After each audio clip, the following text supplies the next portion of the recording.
Hello and welcome back to Advanced Forging, the show where we use all of the advanced options to make Universes Beyond style cards for Magic the Gathering using Urza's artificial intelligence. Today, we are doing Beyond the Garden Wall, because apparently they all have to be plays on Universes Beyond. Last time we did Splatooniverse Beyond, and now we're doing Beyond the Garden Wall.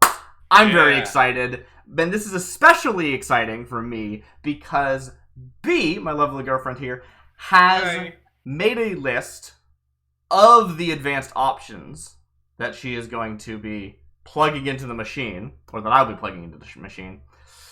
And I don't know what they are yet. I don't know what she decided, because last time I spent so long just rambling on, like, what should this be? I don't know what this should be. But B has graciously, graciously has provided that list of names and mana costs and card types and subtypes. So, without further ado, we are plugging in our first character. B, what is our first card? So, I went with Greg the Younger Brother as a creature name. Okay, because great. like Greg has such younger brother energy. That's true. Like that is what they are in their being. I agree with this. Yeah. And I decided one white because he's a sweet and pure soul who we must protect. Okay, interesting. I think of Greg as such green, but I guess that's just because he's wearing like green pants, right? Yeah, I didn't want to just like get hung up on the color scheme. Yeah, no, I think that's smart. I think that's good. They're a legendary creature, I assume? A legendary creature, human. Yeah. And human, okay. Yeah, this is something I talked about on a recent video about how in unsets, child is a creature type, but it's never been printed outside of an unset. Which makes me feel like it is an inappropriate one to use, even though there are black bordered legal cards with the creature type child. Actually, they're just uncards. Yeah, actually, maybe it should be human child, just because, like, honestly, I know they're black bordered. Yeah, it's super irrelevant because the AI does not know what a child is. I guess, but we can put it in if you want. It'll make maybe put it in for me. Yeah. All right, human child. That is what we're doing. Let's get started. Greg the Younger Brother. Greg the Younger Brother, for a white mana, is a 1/1 legendary creature human child. There they are, in all their glory. A little older than that, yeah. Greg has first strike. They are, and they have the ability, 1 and white, sacrifice Greg the Younger Brother, destroy target enchantment. You know, that isn't, like, entirely off. I don't think the self-sacrifice thing works, so, like, the self-sacrifice feels weird because in the in the narrative of Magic, things are dying. They're going to a graveyard, right? Yeah. But the idea of Greg just kind of goofing off and breaking something on accident is very funny. Is that what you were thinking? Yeah, and also the first strike, like there was that moment. I was like kind of felt weird about it at first, but like there's that moment where like he just like conks the woodsman in the back of the head out of nowhere. No one expects them to attack. Yeah, exactly. They're gonna surprise you. Yeah. I like you best when you're quiet. I don't think anyone does. No words say that? Maybe. Do you want to get a second shot at this, or do you want to just like lock this one in? Let's try another one. Let's try another one. You get a second take. We didn't really get any like firm rules because these are just kind of concepts that could go into a Universes Beyond set as opposed to, a limited forging or something like that, or a firm set. Greg the Younger Brother, for a white man, is a 1/1 legendary creature human child. Sacrifice Greg the Younger Brother. Target creature gets -3/-3 until end of turn. Nah, Greg would never. Yeah, I don't think that one works. I will say about the last one, I meant to mention it and I forgot. I do wish it was artifact or enchantment. Yeah. It's Okay, so almost as if I was intended to lead him. Like I was meant to help him through this life and this world. it sounds like also something Wish would say. Yeah, it's good. But yeah, so if you take a moment, I kind of would like to take a moment to like say my with this prompting, think of like what my concept would be Yeah, for totally.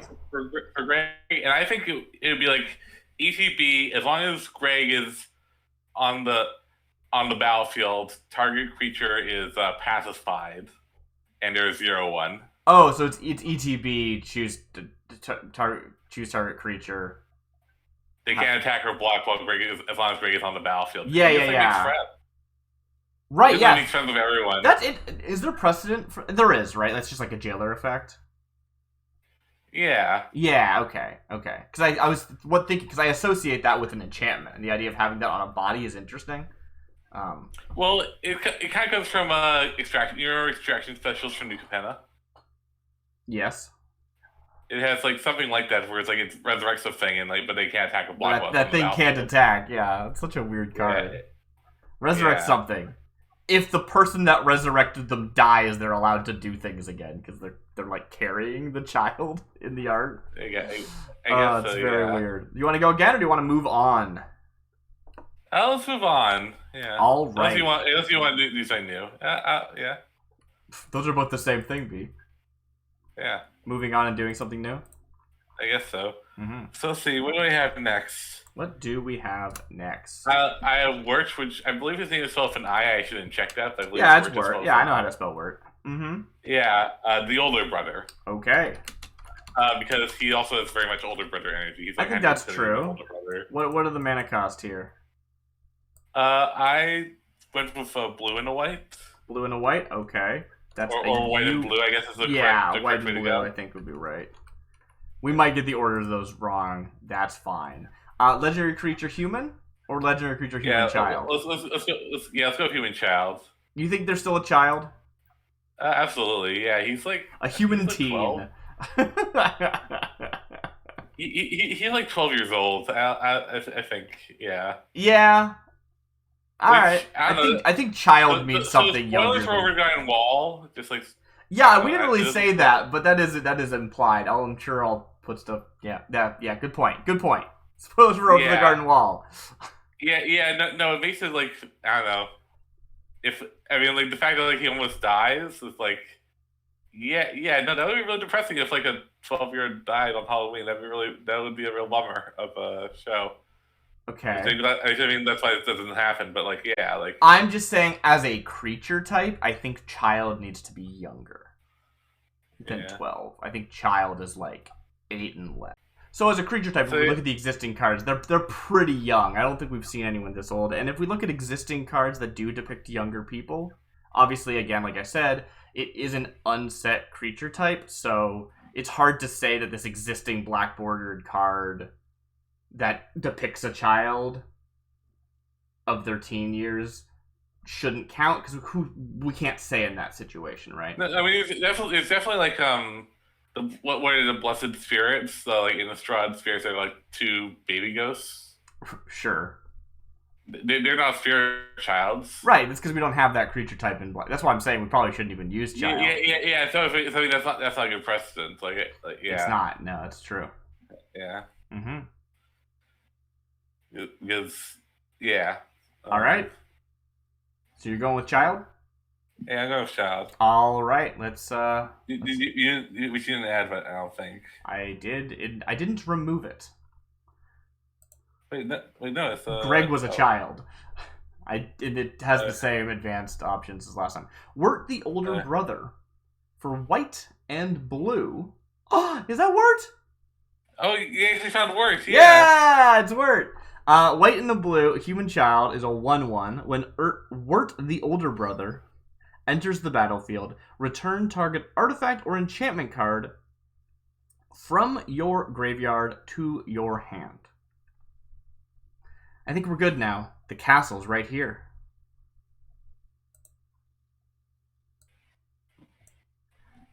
I don't know. I guess if we had a Greg that like this removes enchantments and he puts the enchantments back. I kind of That is kind of funny.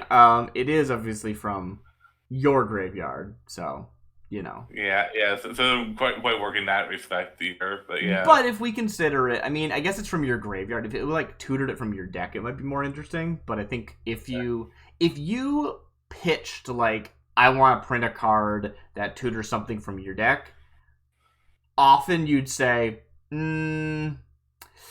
it's not allowed, right? It has to tutor from your graveyard. That's just a much more controlled environment, right? Yeah. So the idea that they're going off and discovering something and finding things, I think, is pretty reasonable. Well, I mean, it's just that we're not using the library; we're using the graveyard for balance reasons. Yeah. Well, I mean, the thing about Word is also he doesn't really want to like go on an adventure. He doesn't want to like go to mystical, magical land. He wants to just go home. Ooh, interesting point. So, like, maybe something like they sort of stumble into something. I guess, and I think this is a reroll personally. Sure. I mean, I'm just gonna save all of these anyway. Oh yeah, absolutely, yeah. And I would want to look for more than one of each card, just because it's nice to see some variety. Because I do look at the advanced forging a lot. Wow, hello. I do look at the advanced forging a lot more like, let's go see what the AI can do for the sake of extrapolating custom designs, more so than making a set where it's like fully AI is in control. Wirt the Older Brother. For white and a blue is a 1/1 human child. For white and a blue, Wirt the Older Brother deals damage equal to its power to any target. My uncle Wart is a wiser man than I. Did you know that Wirt had an uncle named Wart? That'd be weird. I don't know. I guess like I don't know what magic cards he would have, but I kind of want to do another reroll. Yeah, we can keep going. But yeah, what does this mean to me? Yeah, it doesn't super work. I mean, obviously, like, they do get in there and break stuff up sometimes. It's not how you define them, though, right? I think you'd have. We want something more about discovery. Maybe he like do something with like clues. I don't know. Yeah. Yeah. Like maybe you can sacrifice clues with him to like do a thing. He does like figure stuff out. Sure, I could see that. Wirt the Older Brother. For white and a blue is a 2/1 legendary creature human child. Wirt the Older Brother can't be blocked by creatures with power 2 or less. If my younger sibling isn't already dead, she's the one to take her place. Gerard of the Weatherlight said that. Wow, I can't believe. That has nothing to do with this. But yeah, that one's actually pretty cool, right? Like, just... I feel like it would be funnier if it was, like, only 2 or less. Yeah. You know, just like... There's one person that could deal with Wirt, and that's Greg. Yeah. I guess likewise, there's probably one person like, I'm not sure. Do you want to try again, or do you want to move on to another friend? Let's do it one more time because what the heck. All right. Wirt the Older Brother, for white and a blue, is a 2/1 human child with flying. Whenever Wirt the Older Brother enters the battlefield or dies, each player exiles the top 2 cards of their library. Then, you may put a card from among them onto the battlefield. Wow, that is a very powerful effect. Yeah. Especially for this mana cost. The daycare center was open all day. Only the mothers left. Weird. Yeah, so... What would I actually pick if I could, like, just, like, strap design? Well, let's talk about this card a bit first. Don't just, like, move on. This is a cool card. ETB, each player exiles 2 cards. So that's 4. And then you get the best from those 4 directly onto the battlefield. It can be a land, but it can't be an instant or sorcery. Or it can't be a non-creature. Or it could be. It could be any permanent, but it can't be a non-permanent. That's what I meant to say. It's very strong. Flying. So first of all, do they just kind of wander in and find something? Sure. I'd be more interested if it, like, did something weird to, like... I guess there is no consistency in Magic for, like, something terrible happens and it ends up cheating out of your own deck and you still get to control it. And other times it's not. Like, it's... So the idea that they ran into something bad, but you, the wizard, the player of Magic the Gathering, still controls that thing that was summoned. Like that has precedent in Magic. So if they're just wandering into something kind of horrific and terrible, yeah, that kind of works. The flying, I don't think does. We never see Work fly, do we? Yeah. There's no time when they're like, all right. Because the thing you gotta remember, right, about Magic is you can have a human that has flying. It's just they're riding like a Pegasus or something. And the card's still a human, right? So it's totally possible that Work could ride on something and fly, but I don't think we have precedent for that. Yeah. I mean, so actually, in Over the Garden Wall, I don't think that happened. Yeah. Then again, flying really means can block flying creatures and can't be blocked by creatures without flying or reach, right? And by that definition, do we think that this thing can avoid being blocked by things that can't fly? Not really. I mean, they always get away, right? I guess so, yeah. I don't know why a flying thing could block them. Maybe Beatrice. Is it Beatrice? It's been a while since I've seen Over the Garden Wall. Yeah, Beatrice, yeah. We'll get to her next. Yeah, no, I'm just saying they're flying. Yeah. And I don't think that Work could ever get away from her. I guess so, yeah. Yeah, I don't know. I kind of like flying. It doesn't feel right flavor-wise, but as far as mechanically, I think it checks out. I don't really feel it, but that's just me. So actually, I kind of, while we're talking, I kind of had, idea for a word card. Okay. 2 mana, I don't know, 1/1 or something. Clues, you can, once per turn, maybe, or I don't know, maybe it doesn't have to be once per turn, but once per turn, you can sacrifice a clue, draw a card just by tapping it. Tapping the clue or tapping Work? No, tapping the clue. So it's you sacrifice the clue for no mana cost to draw a card. Oh, it still sacks the clue. I see. Yeah. That wasn't clear. Interesting. So they just save mana. I don't mana. think he finds clues, but it does help put pieces together. It's an interesting ability. Obviously, it needs to be printed in a set that cares about clues for it to function. But this is Universes Beyond, right? You print this. Yeah. Doesn't need to have internal support because it's only 10 cards or whatever, right? Exactly, yeah. That's an interesting point. You stick that in your commander deck that cares about clues. Yeah. Yeah. Yeah. Or heads a commander deck that generates a lot of clues. Probably not good enough in that deck. Maybe it is. Yeah, maybe. Once per turn, draw a card, but only if you have a clue and sacrifice that clue. Yeah. I don't know. Honestly, I don't think it needs to be once per turn because clues are already so hard to make. Yeah, I think that's not necessary. But the idea of as a cost, sacrifice a clue, draw a card. Yeah. Interesting. Yeah. Or tap an untapped clue and sacrifice it. Yeah. I'm not sure how you'd word that. Do you want to move on or do you want to try again? I mean, let's move on to Beatrice. Okay. Very cool. Yeah. So Beatrice, how do you spell Beatrice? Is it like that? Beats rice. Okay. Is that how I think it's spelled? Sure. Yeah. So Beatrice, Snarky Bluebird. Starkeep?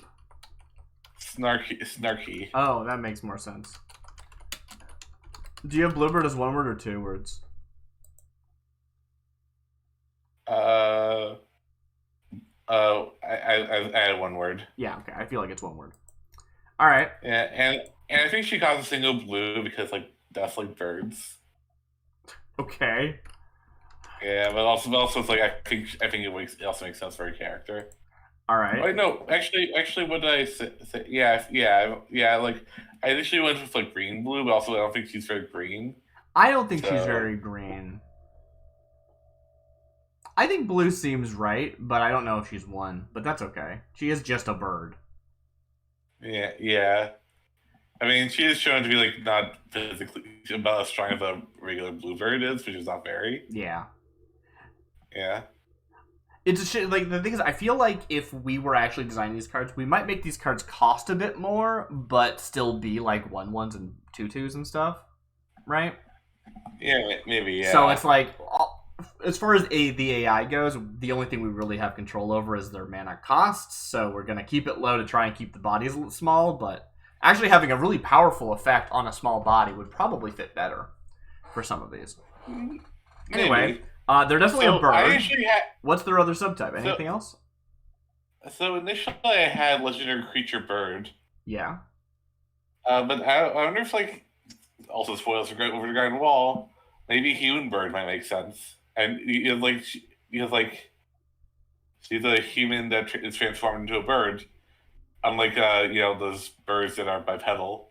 I would disagree with that just because human is a state in Magic as a creature type. Human means largely not non-human in a weird way, right? There are not human zombies. There are human werewolves, but when they transform into werewolves, they stop being human, right? Like, humans. Sure, if we think about, I say this all the time, what does it mean to be a creature type in Magic? It means that, like, metaphysically, you synergize with with things that care about your creature type. That's what it means. And I don't know what that means, narratively in the worlds of Magic, but the fact that, like, this bird is not going to get an anthem effect from a soldier who's, like, rallying the troops. You know what I mean? Like, they're not going to. And that is what it means to be human in Magic. I guess so, yeah. So I think they're just a bird. Now, could they still be something else, like a shapeshifter or something? They shouldn't be. But, like, if you wanted to go weird with it, you could. I mean, werewolves are not shapeshifters. Shapeshifter implies that you have infinite forms as opposed to just one other form in Magic. Yeah. So just bird? Just bird. Just bird. Beatrice Snarky Bluebird. A single blue 4. A legendary creature bird 1/1 with flying. Whenever Beatrice Snarky Bluebird attacks, you may have target creature get +1/+1 until end of turn. A very cute little effect. Yeah, Pardon me, Master. So I don't think, I mean, she could, I don't know, neg you into action. I guess, yeah. Pardon me, Master. Oh, dang it. Pardon me, Master Archer, but there's a foul here I think I'd like to settle a score with. Cool. I quite like this. I mean, the thing is, right, I run into this a lot with my own foraging, is just, if you're going with small mana costs, you have to be willing to have small effects, right?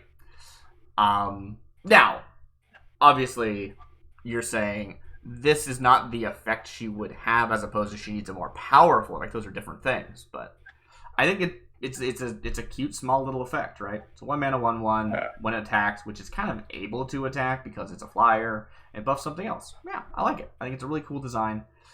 Is it Beatrice? I think it could be as well as any other thing, but let's see some more. Unless you have other. Yeah, we're probably gonna get a lot of 1/1 flyers. Yeah, I mean, I hope they all have flying. Yeah. Beatrice Snarky Bluebird. One blue, not one and a blue, whatever. It's a 1/1 bird. It is flying, and for 3 mana, sacrifice Beatrice to draw a card.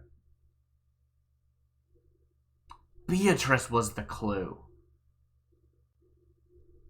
Trees are wonderful things, even if they don't talk back. Is that something that Beatrice said? I don't remember. I don't think so. I feel like Beatrice might have said something like that. Didn't she talk about talking to trees at one point? I don't remember that. All right. Otherwise, going away to find you a card, right? As much as it's easy to get hung up on the idea that they're dying, death is not the end of Magic, so I don't know if it needs to be considered, dead. Especially since you don't have to, resurrect something for it to come back. You could just play another copy from your hand. What does that mean, right? I don't know. I feel like Yeah, I guess like doing card drawability kind of makes sense because like she's clever. Yeah, and she's gonna go Generally, like she'll like leave and come back and bring you something.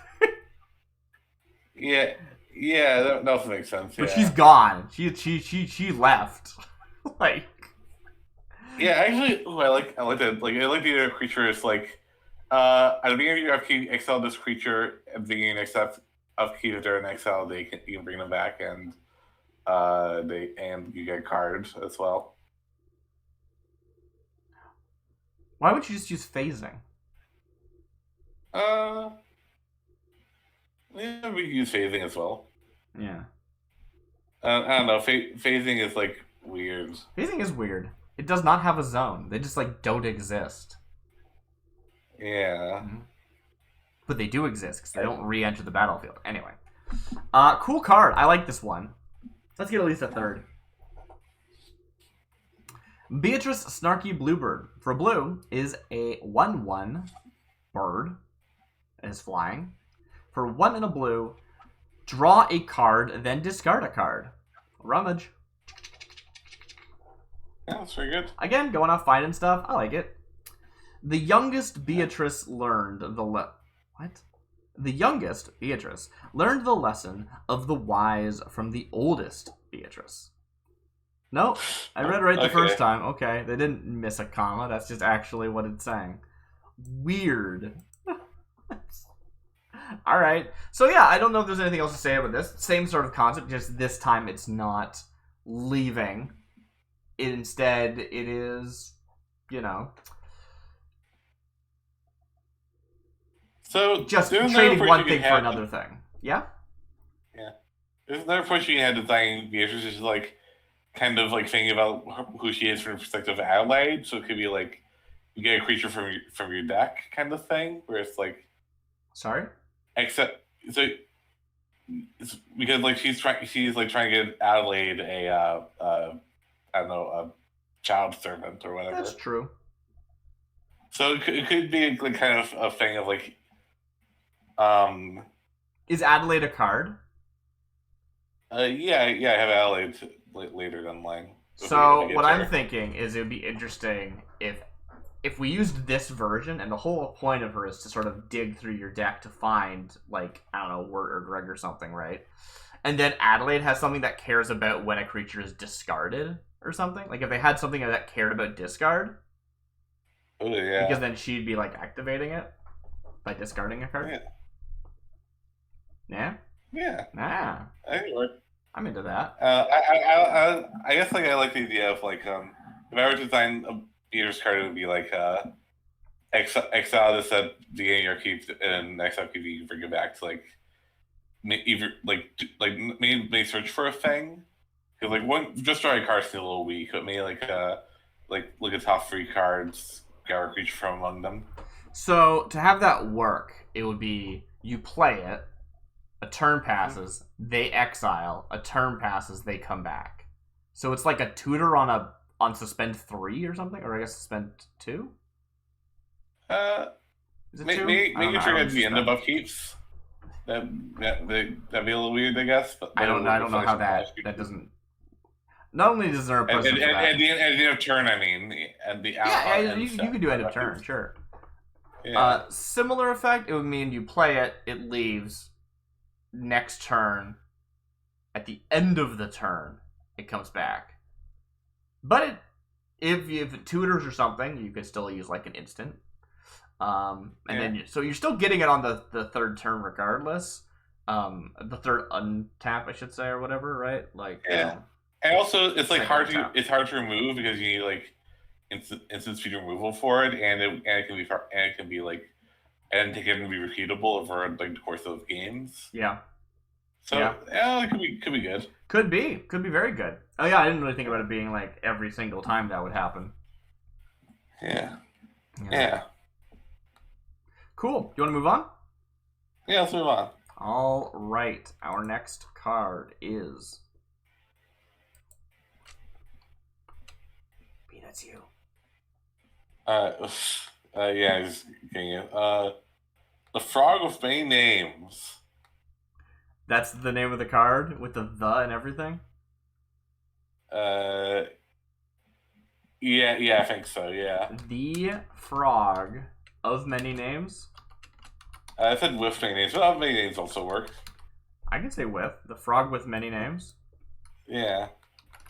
I like that. Is with capitalized in Magic? Do you know? I don't think so. I don't think so either. It feels like an. I know thes are uncapitalized when they're, at the beginning they're capitalized, but in the middle of a name. Yeah. All right. Are they a single green? I was thinking one of the green actually, Ooh, but big tough yeah. frog. Okay. Are they a legendary creature, or are they just a frog? Legendary creature frog. I'm thinking about this now. Like, obviously they are someone specific, right? They are an established character, but we do meet a whole bunch of frogs that are kind of like them-ish, at one point.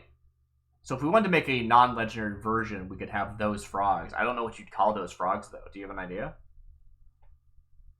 Well, the thing is, they're not those frogs because they're like from. I guess that's true. Well, yeah, I guess you're right. Yeah. Still, you don't have those frogs could be their own creature. Yeah. Just a frog? Yeah, legendary creature frog. Yeah. Okay.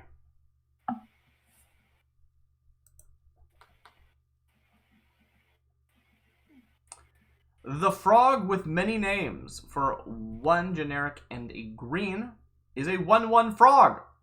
Tap target creature with power 3 or greater. Well, I like that. The name, I think they're really good. The name of this waterway has so many meanings, I cannot count them. Marrow, leader of the river spirits. So what do you like about this? It's like frogs. I don't think it's. Actually, I don't know if they ever like distract someone in the show. I guess like frog distracts like a thing. Because it taps it down. Okay, I can see that. Yeah, that's cool. Down. And like I don't know, I like the idea of. I just like the idea of this card is like kind of like a cool tap down, like a good tap down creature. Yeah, I have absolutely no idea what to expect from the frog, right? Like, I don't know what they did. I can't think of anything that was appropriate to the frog. It's like hung out. Yeah, they were carried around. They actually sung. They sung real good. They did sing real good. That's true. Yeah. Let's see if we can find something about singing. Yeah. The frog with many grain. The frog with many names for a generic and a green is a 1/1 legendary creature frog. For a green, regenerate the frog with many names. That also works, I think. Yeah. You can't kill me in a way that matters. As many... What? Wait, did they actually say that? It does not. No, I said that. As many a times as she could get away with, no matter how inconvenient. Ren, I think? Ren reanimated her father and kissed him on the mouth, a tiny token of her love. Okay. It's true. That happened. Don't you remember that part of Over the Garden Wall? No, I don't believe you. Weird. I mean, we watched it together. I feel like you'd remember that. Wow. Yeah. Can't believe you say lies, Darcy. About that last card, was there anything specific you thought Regenerate worked well with? Like, for a reason? Oh, hello. That's a frog. That's a frog. The frog with many names for a generic and a green is a 2/2 frog with whenever another non-token creature enters the battlefield under your control, put a 1/1 counter on it.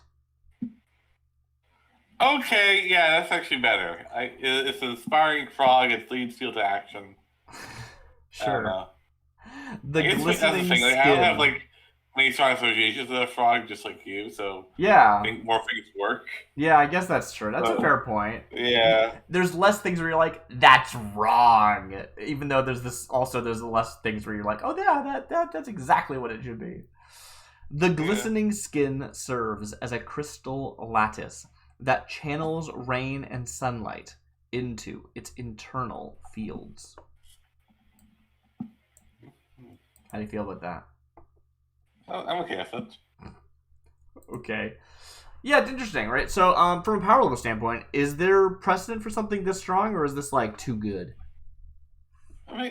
Well, okay. I mean, there's a 2-mana 2/2 that whenever a creature enters the battlefield, you get to put a token on a counter on it, and then it has like additional upside beyond that. So I think that's like it's roughly in line. Cool. It's strong, but it's not like too strong. Yeah, interesting.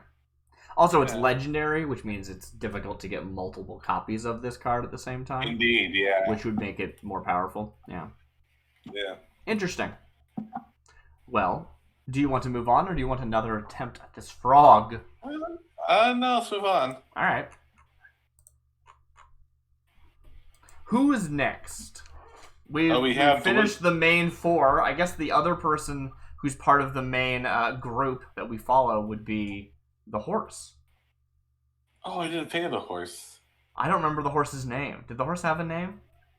Maybe, I'm not sure. Well, that's okay. They leave at one point anyway, right? They stay at the mansion, I think. Is that correct? Yeah, I believe so, yeah. So they're only really around for like 2 episodes, I think. I think more than that, but yeah, not that many. I mean, there aren't very many episodes, so 2 is like what, an eighth of the show or something. I guess so, yeah. Well, who's next? Anyway, I had the Woodsman here. Ooh, the Woodsman with the. Yeah, the Woodsman. What did I put for them as their name? The has precedent, but it's so rare. The Woodsman Lantern Keeper. Oh, right. I forgot there's more. Lantern Keeper. Is that 2 words or are they hyphenated? 2 words. Okay. The Woodsman Lantern Keeper. And I put them as 1 and a white and a green. A white and a green. Okay. Human.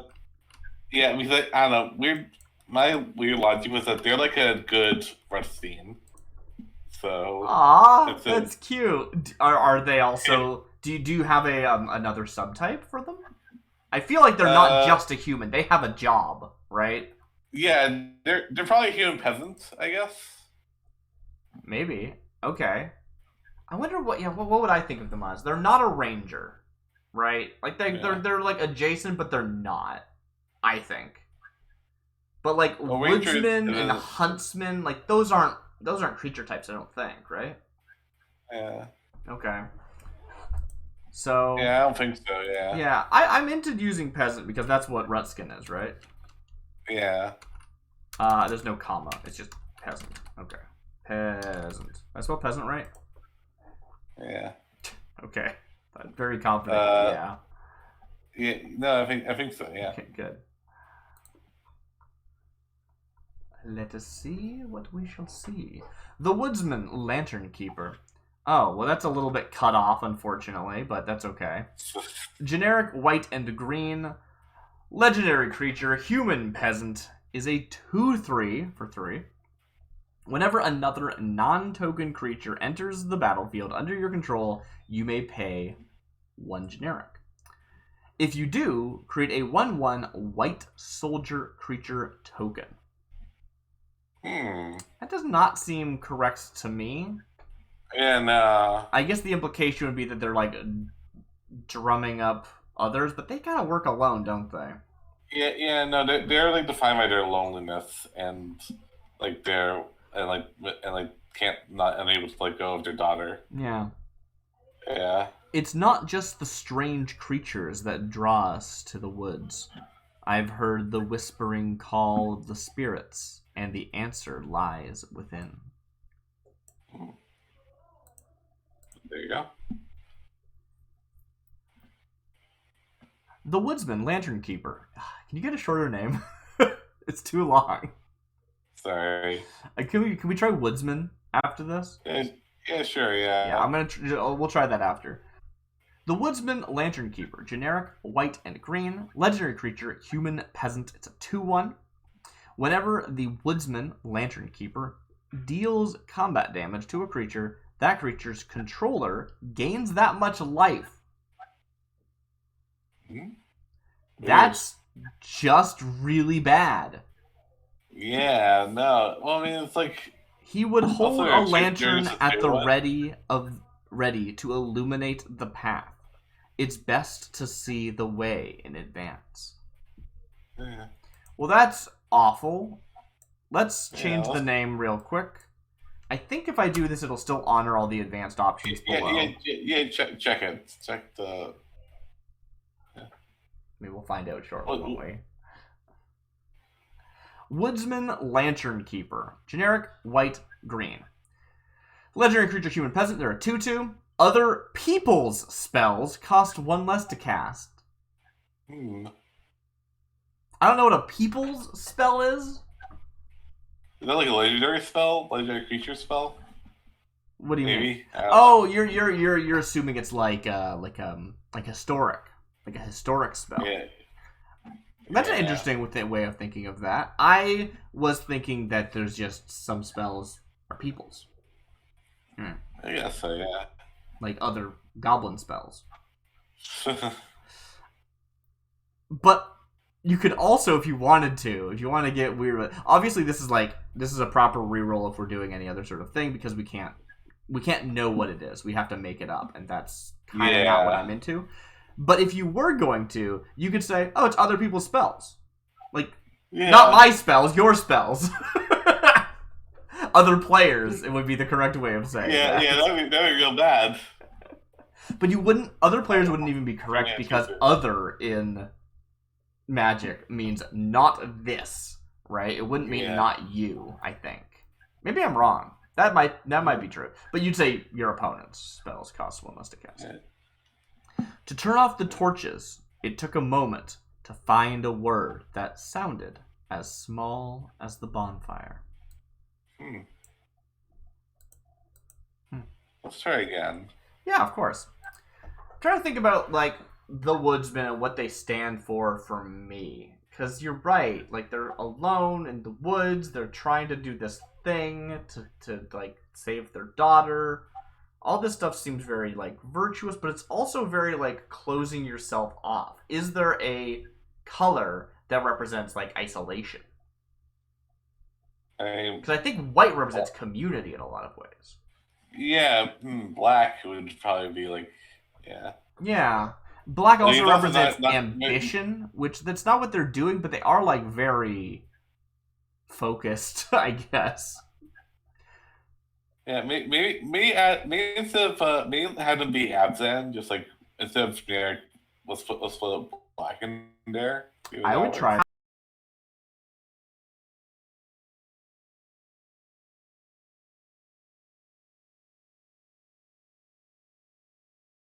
Create a 1/1 white human peasant creature token with lifelink. I love this card. This is I love this card so much. It's not busted, and it's certainly not the Woodsman, but I love this card's design. It's good. Yeah, I want to see the human peasant creature token with lifelink. Some peasants' cottages offer no better shelter than an old tree and a weathered door. Think about it. Alright, we're going to change this to white, black, green. I'll think about it. We're going to try it again. So it's interesting. I think it's really easy to get caught up in the black spells being about death and evil and zombies and stuff. But sometimes people are just lonely and hanging out in the woods. What the heck happened here? Did I mess up? No, it's just loading slowly. If you're a grave digger, if you're a cemetery caretaker, you're probably black. Which has nothing to do with you being evil or ambitious or whatever, right? It's just kind of your aesthetic, and sometimes that's enough. Anyway, Woodsman Lantern Keeper is a 3-mana 3/4 that's vanilla. For a candle's light in the dark, I'll bring a lamp. For the gleam of fire in the dark, I'll bring a flame. I don't think that's quite right, but we can try again. I don't think that they are vanilla, but I do otherwise quite like this card. Like, it's got flavor text, which is fun. It's a 3/4 for 3, which, like, isn't the best stat line, but I do think that they're probably a bit bigger of a body. So that I don't want them to be, like, you know, a 2/2 with a strong ability for 3. I'd rather them be, like, a 3/3 with an ability or a 3/4 with an ability. I think that's more in line with the Woodsman. Well, that card never finished rendering properly, but no big loss. And I accidentally clicked on it. So it re-rolled into Woodsman Lantern Keeper, white, black, green, 3/3 human peasant. Whenever a creature you control deals combat damage to a player, that player loses 1 life and you gain 1 life. I think that weirdly works because like he's like taking your wood, I guess, to like farm for the oil for the lantern. The oil. I wish the world were as kind as my cabin. Dang. Well, yeah. I like that. Same. I like that a lot. I'm happier with this. Sorry? If I were to give the Woodsman a card, I probably maybe I'd do something like I don't know, like you know, real dark with it, be like sacrifice a 1/1 to make a like sacrifice a sapperling token. Have them be a sapperling synergy card. That'd be great. I mean, sacrifice a 1/1 to make like an oil token card, and that oil token does like, I don't know, gives you a mana or something like that. Oh, it's treasure, huh? Yeah. I don't know. If I was gonna make up my own Woodsman card, well, not just my own Woodsman card, my own Woodsman Lantern Keeper card, I'd want the lantern to be relevant. Yeah. I think I might have them, like, ETB create a legendary artifact called the Lantern or something. And then that does something. And they're actually, like, vanilla on their own or something like that. Yeah, I mean, like, you can go real deep with it. You can, like, have them create the Lantern and also make oil for the Lantern. Right. So there's, like, you can get kind of complicated to the point where it's kind of not interesting. But... Not that much. It would be interesting, but it wouldn't be playable. Mm-hmm. Go ahead. I would say, so it would be, you have tap making oil token, which is an oil artifact token, which is just an artifact, and also it makes lantern, which is like which is a token artifact that says like at the beginning of your upkeep, sacrifice an oil artifact to, I don't know, gain a mana. Interesting. So now I'm imagining something that's really annoying, where it's sort of like... Actually, we could scrap the lantern entirely. They have the lantern, and instead it is something like every, at the beginning of your upkeep, or maybe your end step, sacrifice a permanent or something like that. And then if you do, there is an effect, right? So you have to do it every turn. If you don't, the like lantern fades and you like and he also leaves the battlefield, which is just him. Like there's no separate lantern, it's just that he sacrifices himself in that situation. I mean that, I don't know what the effect is though, but I think that could be an interesting angle. It streamlines it so you don't have this extra like artifact going on. You don't have to make the oil. You can say, I'm burning down the forest. Yeah, I can cut down the forest. That counts, right? I can sacrifice a creature. That counts. I can sacrifice actually some oil if you have like a Iker Wellspring or whatever, right? I think that would be kind of interesting. Just like sacrifice any permanent. But you have to, right? It's one of those cards that will sacrifice itself if you don't have something to feed it. But presumably it has a pretty decent effect. Maybe it's just a big creature, but probably not. I don't think that's appropriate. I think we'd have to do something else. But it's weird, right? Because like if we think about the narrative, the Woodsman doesn't gain anything, right? This is a bad thing that he's doing and he shouldn't be doing. He's hurting people just to stay alive. So I think the only way to do it is to make him like a 1-mana 4/4 or something, right? Something that is a big body on a small cost, and the only thing you get is that he sticks around. I don't think it does anything. Yeah. Like maybe he comes into play so many oil counters on it, and you can tap him to put an oil counter on him, but I do kind of like the idea of the counters. That's fun. Yeah. Like, because to play with free oil counters, you can tap him to put an oil counter on him. Maybe only as a source free, but every time every end step he loses an oil counter, and if he loses all of them, then he goes away. I think what you probably would do, right, is that assuming that we have the Beast card, you would tie those two together. It would be partner with the Beast, and then there'd be something where they interact with each other. Because I think you'd have him as a small body, and the Beast is a big body, and then he needs to keep sacrificing things or removing counters, whichever. Yeah, because he's doing things for the Beast, and then the Beast is the big strong thing that gets to do something. And you could just make the Beast a token as well, right? Like a big token. That's something you could do. I think it's more interesting if you cheat them out, and if you draw the Beast is ETB, bring the Woodsman. Return the Woodsman, or we do what Partner With does. So yeah. Yeah. Well, I think Partner With puts it in your hand, and then you can still cast it. So you want something that actually cheats it out, I think, and then you have it be if either one of these dies, the other one dies too, or something. Yeah. I think that's the sort of thing you might do. Yeah. Anyway, do we want to do another Woodsman, or do we want to move on? Let's move on. We've spent a lot of time on Woodsman. Let's move on. I think that seems appropriate. That was a fun discussion, though. I enjoyed that. Who's next? Who's next? Let's see. Is it the Beast? Yeah, it's the Beast. That seems appropriate.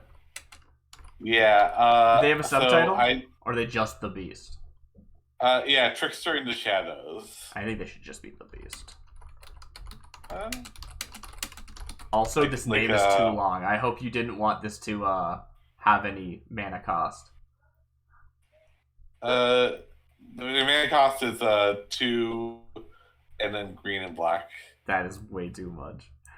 All right, we're gonna do it, but we might. I might ask you to edit this after the first roll. What are the creature types? Or are they a creature? Yeah, they're a creature. They're Beast Horror. Beast Horror. Okay.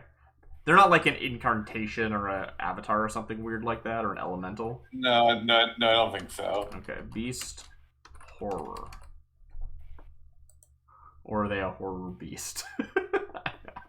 I think Beast Horror makes more sense. Alright, let's forge them. See if this fits. Oh, no, it does not. It does not fit. The Beast Trickster in the Shadows. I don't think Trickster is an appropriate word. Obviously they are tricking the Woodsman, but Trickster makes them sound like a playful prankster, and that is not the Beast. I do like this art, though. How about Shadowy Deceiver? Yeah, sure. We'll try that after. The Beast Trickster in the Shadows is for 2 black and green, a 2/3 Beast Horror. So the AI today just wants us to give us some small bodies, it's decided. For tap, create a 1/1 black and green beast creature token. Whenever you cast a spell, put a 1/1 counter on each beast you control.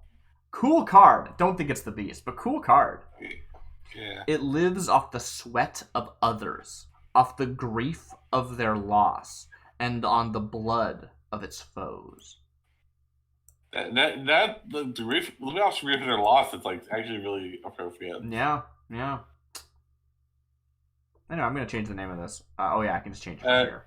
Yeah. How Shadowy Deceiver? I think Shadowy Deceiver. Now I got to spell Deceiver correctly.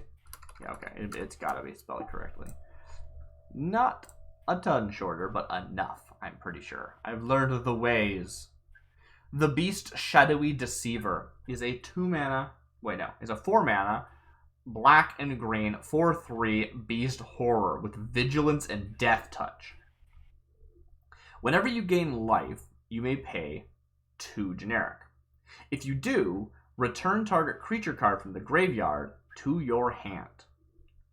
Some minds do not heal. That actually gives me a really good idea. It's not discard, but like, what if it like gives you like what if the beast does a thing where it makes you think you're gonna get a card, but you actually don't. You get like you get like the cost is too much to bear.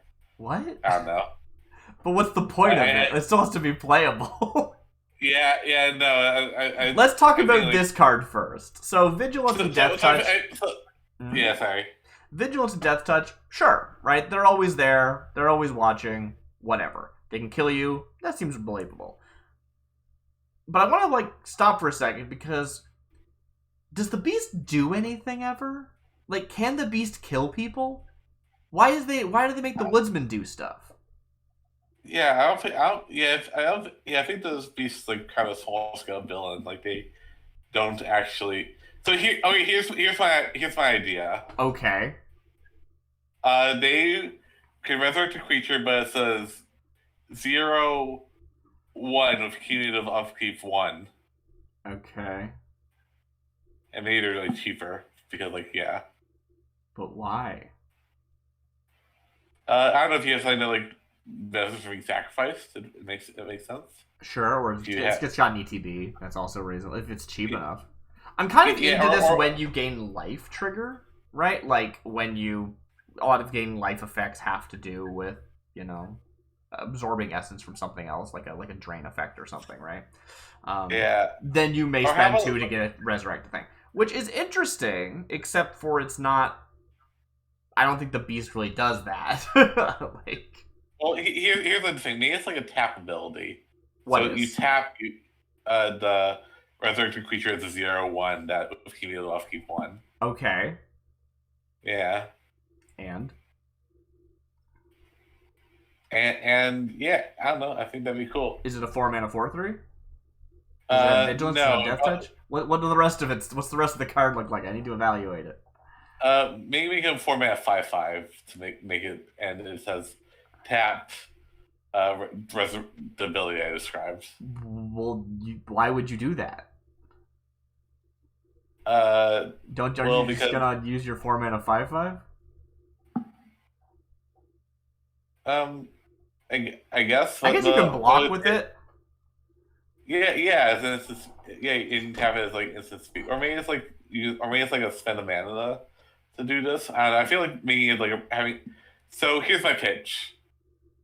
Okay. Repeal resurrection would be busted, but repeal bad resurrection would be pretty cool. Okay. Yeah. I'm thinking we give them Defender. Okay, yeah. So they can't attack, but they can block. Maybe they don't even have any attack. Maybe they're a 0/10. Yeah, maybe they're an 0/5, yeah. But they can block, and then they can tap in response to blocking. Yeah. So they can then resurrect this thing, and which means you get your ETB immediately, but your cumulative upkeep will kick in immediately as well, right? You don't have them. You're probably not going to use them. And you could say, I'd rather tap and then resurrect something and then have that something block and chump block and die and all that stuff. If you wanted to res a thing that cared about dying. But you'd probably rather just... I'm kind of into this 0/10. Yeah. Which also makes me want to make Woodsman be destroy something with toughness of 5 or greater. Yeah. He kills them at the end, right? That happens? He blows out the lantern.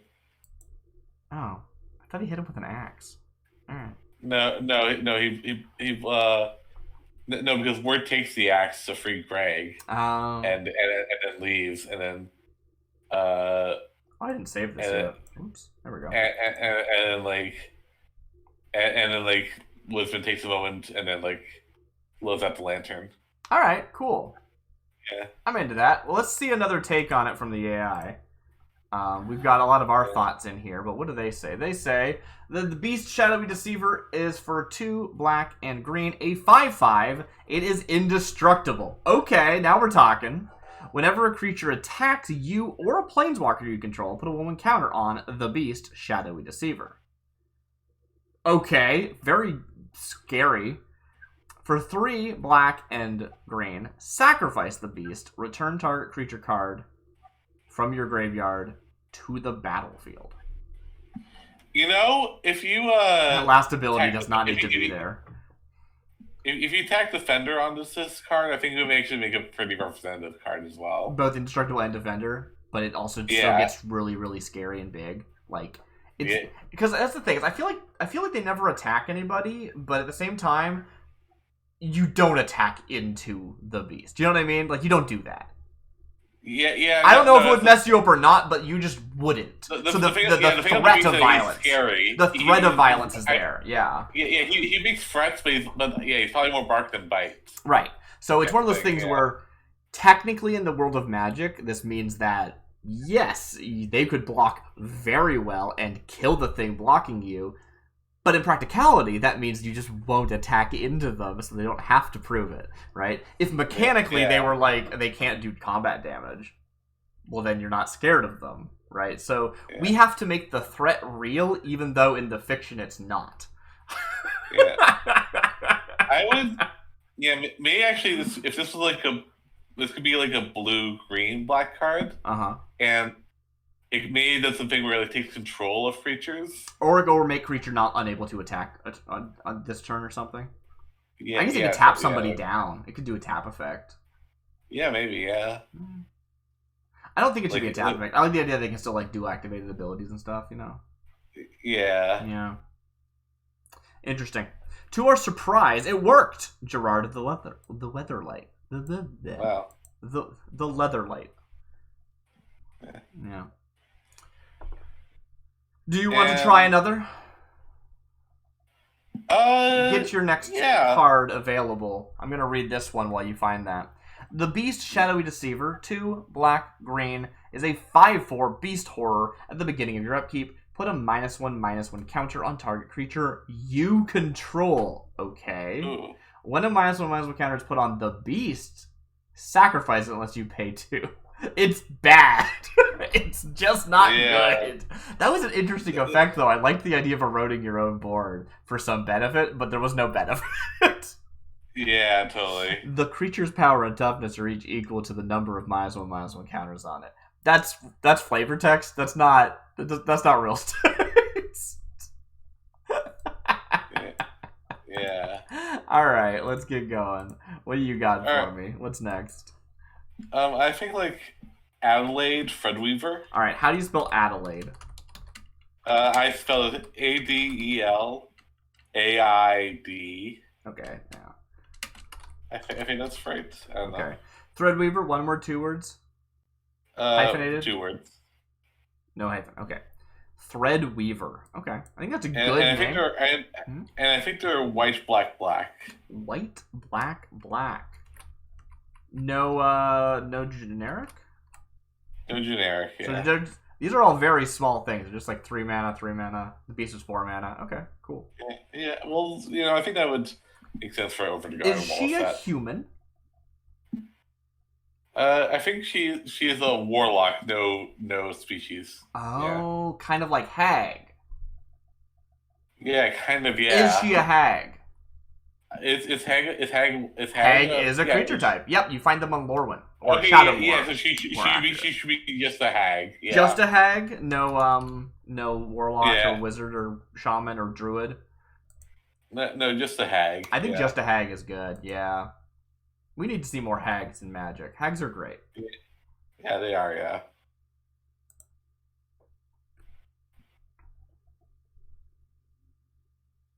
Adelaide Threadweaver.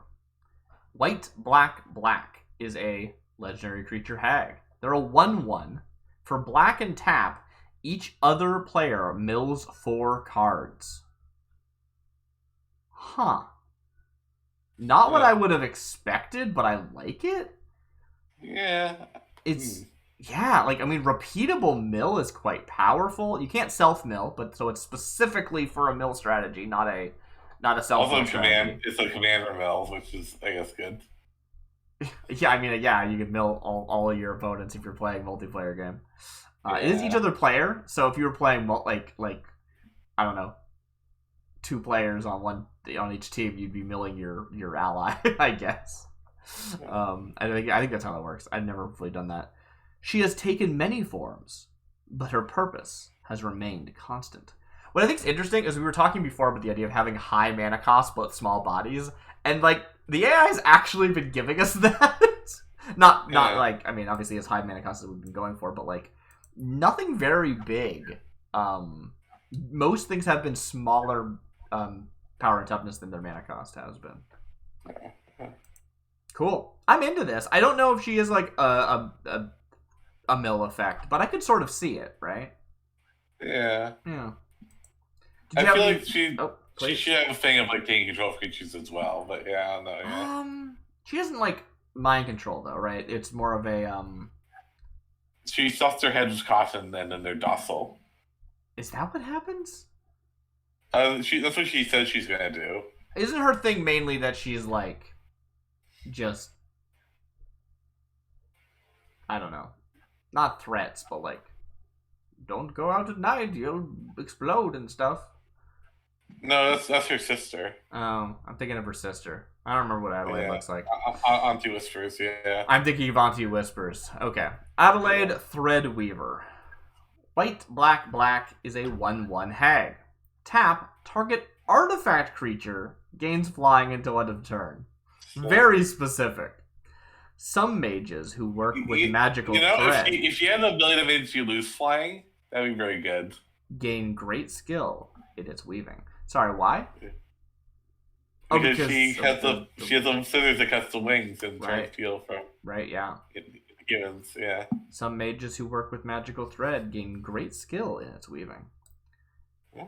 Right, so Adelaide made Beatrice and her family birds, but no, not Adelaide.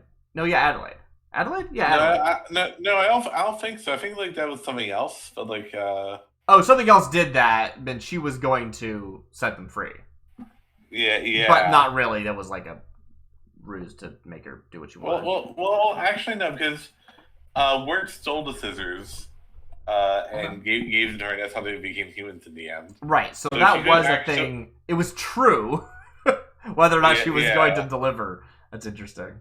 Yeah. Yeah. All right. Yeah, I feel like it would be something like she. I think it would be kind of like a pacifism effect kind of thing that you would do. Maybe. Okay. Sure. Yeah. Or maybe like tap stuff down because she like wraps them in threads and whatnot. Okay. Yeah. Adelaide Threadweaver is a 3-mana white and black 2/2 hag.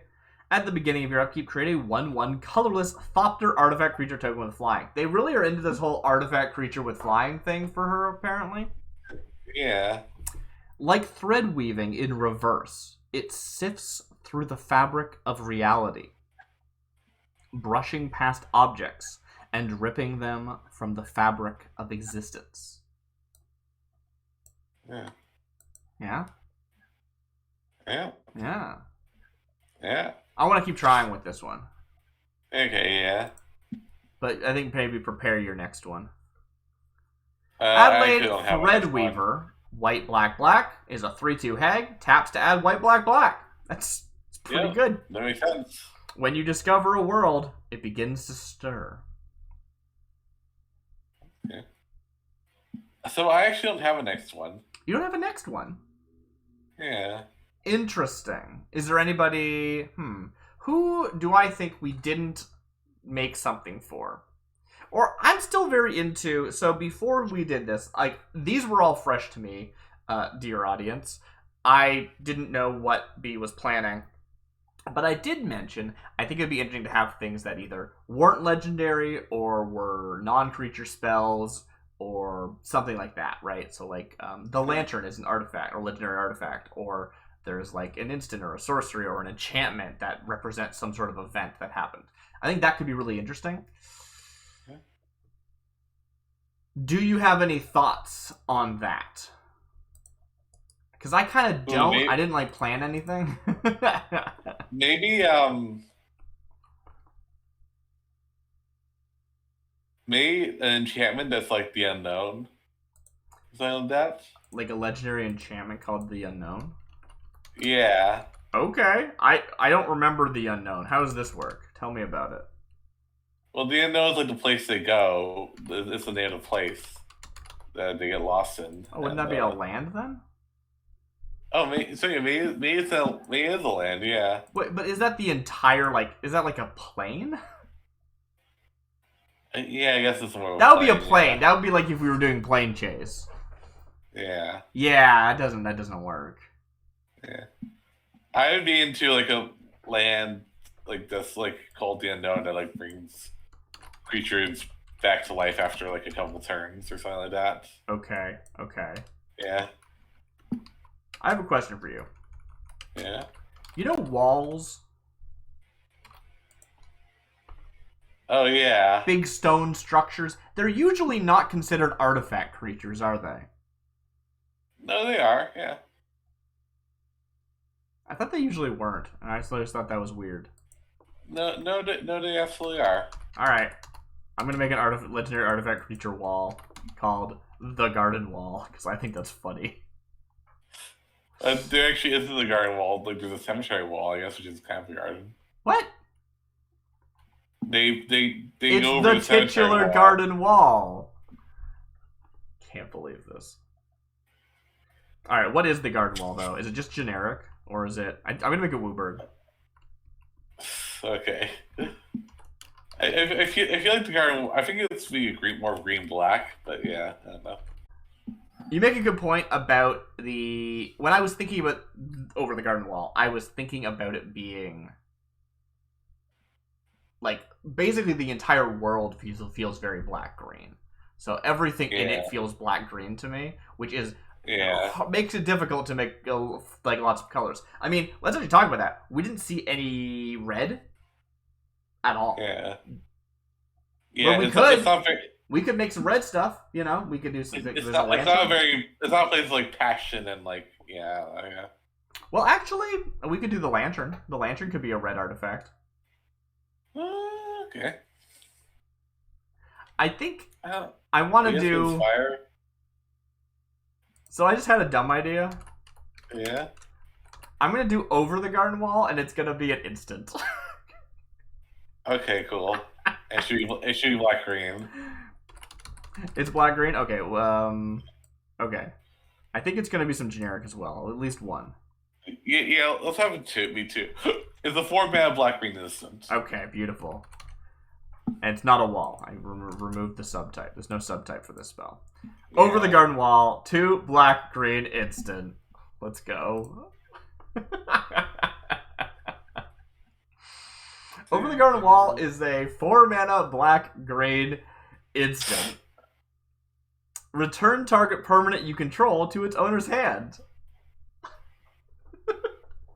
Yeah, that makes sense. Kind of.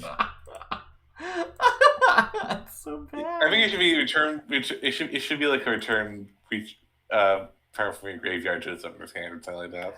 Maybe something to do with like because like the whole thing of Overguard was like about death and like. Well, so like, I think what this is, right? This is a spell that is. If we think about those spells that are moments, right? A lot of spells are moments, right? They're like story spotlight cards, or they're those decision cards in the Forgotten Realms set. They're things that happen. They're moments. And overguarding the wall, the moment is Wirt and Greg jumping over that wall to escape whatever the cops. I can't remember something. So what happens is that they jump over to escape the cops, and then they get into like a little or Greg Wirt gets angry at Greg, and they almost get hit by a train, and they fall into cold water, and that's his and they almost die. Right. Yeah. I just read the flavor text in my head and it was boring and I don't want to waste the time reading it. Yeah, that's fair. Over the garden wall, 2 black green is an instant. Untap target creature. It gains hexproof until end of turn. Oh, that makes a lot of sense. I like that. The light here is sweet and strong, like the blossoms on the bush behind it. Lady Bard. Okay, B. Yeah. Can I make a request of you? I would probably cost it like just black and green, but it's still pretty good. Yeah, it's probably a bit expensive for the effect, but I like it. I think it works well. I have a request from you, B. Yeah? Can you give me the mana cost of an instant called Rock Fact? Yeah? Okay, let's see. I think it's like 1 blue. Or it's a hybrid blue-green. Hybrid blue-green? Okay. Also, that rock should be a mana rock. We need to make it the mana rock for that rock. Do you have a name for that rock? Is it just rock? We can't. Rock exists. Rock it'd be like a old lady something. Sorry, you said blue-green, right? Oh yeah, you like stole it from someone's yard. Yeah. And you put it back into Ray, and it's very nice. It's a rock fact. Did you say blue-green? Yeah. You said hybrid blue-green. Yeah, hybrid blue-green, yeah. Is this hybrid blue-green? I think that's correct. Let me find out by forging and see what happens. Did I do the right thing? I did not. I did not, in fact, do the right thing. Farfetch deals 1 damage to target creature. The creature can't be blocked. You just hit him with the rock, and that's a rock fact? Yeah, it's a rock fact. There's not a slash in this, is there? I don't remember how to do hybrid mana. Do you remember how to do hybrid mana? No. Oh. I never know how to do hybrid mana. Well, that's going to make this difficult, isn't it? Nope. Rock Fact is 1 damage to target creature. Yeah. Yeah, I think Rock Fact should be 1 red. Just a red. Just a red? Yeah. Alright. You insist. I think this. Yeah. Rock Fact! Some facts are too true to leave hidden. Yeah. Okay. Rock Fact. Rock Fact. Red. Instant. Rock Fact deals 2 damage to target creature or planeswalker. The road was not marked on the map, but the rumor was clear enough. It's a rock fact. It's a rock fact. Mm-hmm. I don't know. It's like, what is a rock fact, really? I mean, a rock fact is useless information, right? It's a thing Greg says, and it's information. Therefore, it's like maybe card draw or something. But it's bad. It's probably like scry or something. Yeah. I think the direction was wrong. I think the rock should be an artifact, and then maybe it has some effect that's like tap to scry, or maybe it is some kind of. You know what? I think what his actual mana cost should be? No. It should be a 0 mana instant. Oh. That's good. All right, let's try that. That sounds interesting. Yeah. It's just a rock fact. It's a rock fact. Wait, is that the right mana cost? 0? Well, in the brackets like that. Did I do it wrong? Yeah, no, that's right. Yeah. Rock fact! Instant. Rock fact deals 1 damage to attack. Yeah, so it wants to throw a rock at somebody. It really wants to throw a rock at someone.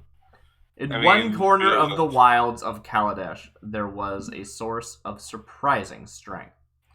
I mean, Greg never throws the rock at somebody, No, he doesn't. Okay.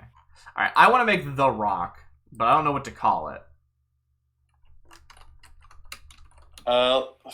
Yes, I'm trying to think of like what her name is, the old lady. 1 sec.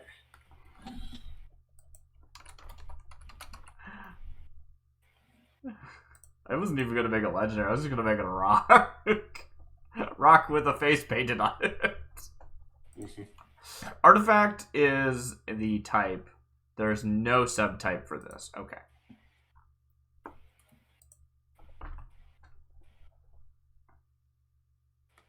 Fact Rock is a 2-mana artifact with tap, add blue or red. Spend this mana only to cast Fact Rock. So... Oh, the flavor text is once per game when a player discards a card, you may draw a card. Once per game, you may do that. Flavorfully. Nice. So yeah, it's from Old Lady Daniels. Oh, that is a long name. Okay. I'm into it. I would like to see... Or you say Mrs. Daniels. Mrs. Daniels Rock. Okay. Are you sure? Yeah. You sure that they go by Mrs.? I always get the mix of MRS. Okay. Is that Mrs.? Is it Daniel? Her name is Mrs. Daniels, right? No, Mrs. Daniel. Her name is Mrs. Daniel? Okay. And what creature type, what cost should it be? It should be maybe just a 1 mana. Yeah. 1 mana? Okay. That's 21 mana. That's not what I meant. 1 mana. Forge. Mrs. Daniels Rock. Mrs. Daniels Rock is a 1 mana legendary artifact equipment. Equipped creature gets +1/+1 and has protection from black, from green, from red, from white, from blue, from black, and from green. Equip 2.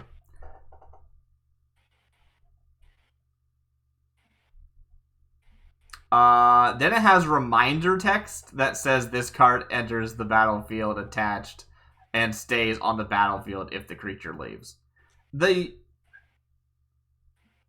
Oh no, that's actually correct. That's just part of reminder text. It says this card enters the battlefield unattached. Oh, I don't think I've ever seen the full reminder text. Good job, AI. Copy pasting it. When a tree falls in the forest, no one hears it. This card's great.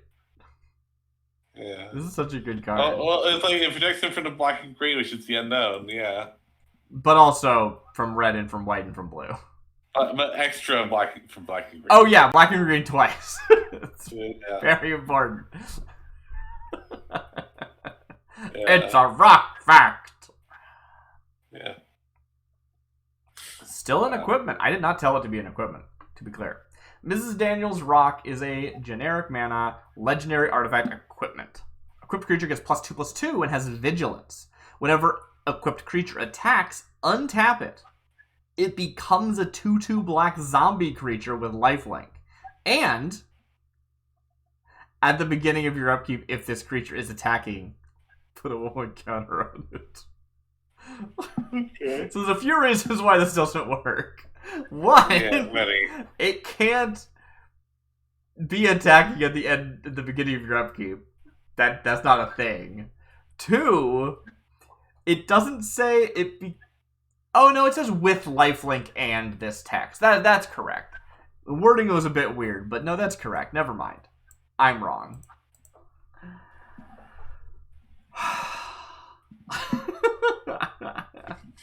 So, anything we missed? I think we're good. I think we hit all the notes except for that horse. Yeah, I don't know anything about that horse. I don't remember that part of the show. Okay. They're just a horse. It's a horse. They're just a horse.